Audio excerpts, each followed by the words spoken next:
Hi ಎಲ್ಲರಿಗೂ ನಮಸ್ಕಾರ. ನಾನು ಈ ದಿನ ಒಂದು ಸ್ಪೆಷಲ್ಲಾಗಿ ಒಂದು ಬೇಳೆ ಸಾರು ಮಾಡ್ತಾಯಿದ್ದೀನಿ. ಬೇಳೆ ಸಾರಲ್ಲಿ ಏನು ಸ್ಪೆಷಲ್ ಅಂತ ಎಲ್ಲ ಯೋಚನೆ ಮಾಡ್ಬೋದು, ಆದರೆ ಇದು ನಮ್ಮ ಅತ್ತೆಯವರು ಹೇಳ್ಕೊಟ್ಟಂತಹ ಒಂದು ಬೇಳೆ ಸಾರು. ಬನ್ನಿ ನೋಡ್ಕೊಂಡು ಬರೋಣ ಹೇಗೆ ಮಾಡೋದು ಅಂತ. ಈಗ ನಾನಿಲ್ಲಿ ಒಂದು ಕಪ್ಪಿಗೆ ನಾನು ಒಂದು ಈ ಕಪ್ಪಷ್ಟು, ಒಂದು ಚಿಕ್ಕ ಕಪ್ಪಷ್ಟು, ಕಾಫಿ ಕಪ್ಪಷ್ಟು ಒಂದು ಬೇಳೆನ ನಾನು ತೊಗೊಂಡು ಚೆನ್ನಾಗಿ ತೊಳ್ಕೊಂಡು ಇದನ್ನು 2-3 ಸಲ ತೊಳ್ಕೊಂಡು ನಾನು ಇದನ್ನು ಹಾಕ್ಕೊಳ್ತೀನಿ. ಈ ನೀರನ್ನು ಕೂಡ ವೇಸ್ಟ್ ಮಾಡೋದಿಲ್ಲ, ಇದನ್ನು ಗಿಡಕ್ಕೆ ಹಾಕ್ಕೊಳ್ಬೋದು. ನಾನೀಗ ಒಂದು ಕುಕ್ಕರಿಗೆ ಈ ಬೇಳೆನ ಹಾಕಿ ಅದರ 1.5 ಕಪ್ಪಷ್ಟು ನೀರನ್ನು ನಾನು ಹಾಕ್ಕೊಂಡು ಇದಕ್ಕೆ ಒಂದೇ ಒಂದು ಈರುಳ್ಳಿ, ಒಂದು 10 ಬೆಳ್ಳುಳ್ಳಿ ಹೆಸಳು ಹಾಗೂ ಇಲ್ಲಿ ಹಸಿ ಮೆಣಸನ್ನು ಹಾಕ್ತಾಯಿಲ್ಲ, ನಾನಿಲ್ಲಿ ಒಣಗಿದ ಮೆಣಸನ್ನು ಹಾಕ್ತಾಯಿದ್ದೀನಿ. ಅದಕ್ಕೆ ಟೊಮೆಟೊ ಒಂದು 3-4 ಟೊಮೆಟೊ ಹಣ್ಣನ್ನು ಈ ರೀತಿ ಕಟ್ ಮಾಡಿ ನಾನು ಹಾಕ್ಕೊಳ್ತಾ ಇದ್ದೀನಿ. ಒಂದು ಚಿಟಿಕೆ ಅರಿಶಿನ ಪುಡಿಯನ್ನು ನಾನು ಹಾಕ್ಕೊಳ್ತಾ ಇದ್ದೀನಿ. ಈಗ ಲಿಡ್ ಕ್ಲೋಸ್ ಮಾಡಿ ಇಟ್ಕೊಳ್ತಾ ಇದ್ದೀನಿ. ಬನ್ನಿ, ನೀರನ್ನು ನಾನು ಗಿಡಕ್ಕೆ ಹಾಕ್ತಾಯಿದ್ದೀನಿ. ಈ ಗಿಡ ತುಂಬಾ ಚೆನ್ನಾಗಿ ಬರುತ್ತೆ, ಯಾವ ಗಿಡಕ್ಕಾದ್ರೂ ತುಂಬ ಚೆನ್ನಾಗಿ ಬರ್ತದೆ. ಈಗ ಇಲ್ಲಿ ವಿಜಲ್ ಆಗಿದೆ, ಒಂದು 4-5 ವಿಜಲ್ ಆಯಿತು ನೋಡಿ. ಈಗ ಇದ್ರ ಸ್ಪೆಷಾಲಿಟಿ ಬೇಳೆ ಸಾರದು ಇದೇನೆ, ಪೆಪ್ಪರ್ ಹಾಗೂ ಜೀರಿಗೆನ ಹುರಿದು ಹುಡಿ ಮಾಡಿ ಇದನ್ನು ನಾವು ಅದಕ್ಕೆ ಮಿಕ್ಸ್ ಮಾಡ್ಕೊಳ್ಳೋದೇ ಇದರದ್ದು ಸ್ಪೆಷಾಲಿಟಿ ಬೇಳೆ ಸಾರು. ಈ ರೀತಿ ಒಂದು ಕುಟಾಣಿಯಿಂದ ಅದನ್ನು ಚೆನ್ನಾಗಿ ಕುಟ್ಕೊಂಡು ಪೌಡರ್ ಮಾಡ್ಕೊಳ್ಬೇಕು.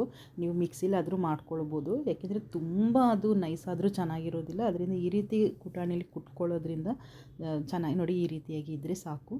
ಈಗ ನಾನು ಇದನ್ನು ಮಾಡಿ ಇಟ್ಕೊಳ್ತೀನಿ. ಇದನ್ನು ಬೇಕಾದಾಗ ಮಾಡಿ ಇಟ್ಕೊಳ್ಬೋದು, ನಾವು ಬೇಳೆ ಸಾರು ಮಾಡಿದಾಗ ಇದನ್ನು ನಾವು ಹಾಕ್ಕೊಳ್ಬೋದು. ಈಗ ನಾನಿಲ್ಲಿ ಇದು ಆಗಿದೆ, ಇಲ್ಲಿ ತೆಗೆದು ನೋಡಿ, ಈ ರೀತಿಯಾಗಿ ಇದನ್ನು ನಾವು ಶೇಕ್ ಮಾಡಬಾರ್ದು, ಅಲ್ಲಾಡಿಸ್ಬಾರ್ದು.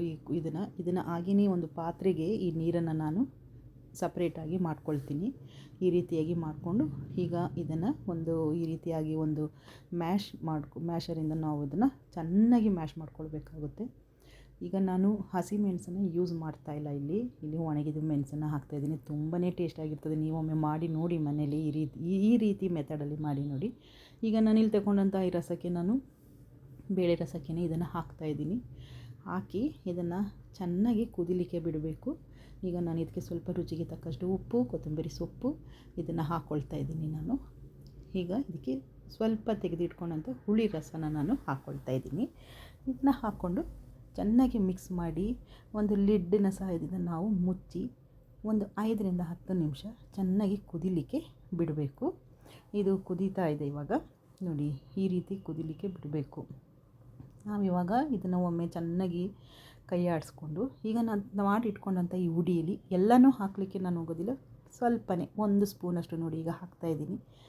ಇದು ಹಾಕಿದ ತಕ್ಷಣವೇ ನಾವು ಗ್ಯಾಸನ್ನು ಆಫ್ ಮಾಡ್ಕೊಳ್ಬೇಕಾಗುತ್ತೆ. ಇದು ಕುದಿಲಿಕ್ಕೆ ಬಿಡಬಾರ್ದು. ತಕ್ಷಣ ಇದು ಫ್ಲೇವರೆಲ್ಲ ಹೊರಗೆ ಹೋಗದ ಹಾಗೆ ನಾವು ಅದನ್ನು ಒಂದು ಲಿಡ್ನಿಂದ ಮುಚ್ಚಿ ಇಟ್ಟುಬಿಡಬೇಕು. ಈ ರೀತಿ ಮಿಕ್ಸ್ ಮಾಡಿಕೊಂಡು ಒಂದು ಲಿಡ್ಡನ್ನು ಮುಚ್ಚಿ ಇಡಬೇಕು. ಈಗ ಇಲ್ಲಿ ಮುಚ್ಚಿ ಇಡ್ತಾಯಿದ್ದೀನಿ. ಈಗ ನಾವು ಒಗ್ಗರಣೆಗೆ ರೆಡಿ ಮಾಡ್ಕೊಳ್ಳೋಣ. ಈಗ ಒಂದು 4 ಸ್ಪೂನು, 2 ಸ್ಪೂನು, 4 ಅಥವಾ 2 ಸ್ಪೂನು ಎಣ್ಣೆನ ಹಾಕ್ಕೊಂಡು ಅದಕ್ಕೆ ಸಾಸಿವೆ, ಬೆಳ್ಳುಳ್ಳಿ ಹಾಗೂ ಒಣಗಿದ ಮೆಣಸು, ಇದು ಬ್ಯಾಡಗಿ ಮೆಣಸು ಹಾಗೂ ಸ್ವಲ್ಪ ಇಂಗು, ಕರಿಬೇವಿನ ಸೊಪ್ಪನ್ನು ಹಾಕ್ಕೊಂಡು ಚೆನ್ನಾಗಿ ಫ್ರೈ ಮಾಡಿ ಇದಕ್ಕೆ ಒಗ್ಗರಣೆ. ಈ ರೀತಿ ಮಾಡಿ ನೀವು ಒಮ್ಮೆ ಬೇಳೆ ಸಾರನ್ನ, ತುಂಬ ಟೇಸ್ಟಾಗಿರ್ತದೆ. ನೀವು ಮಾಡಿ ಒಮ್ಮೆ ನನಗೆ ಕಮೆಂಟ್ ಬಾಕ್ಸ್ನಲ್ಲಿ ತಿಳಿಸಿ.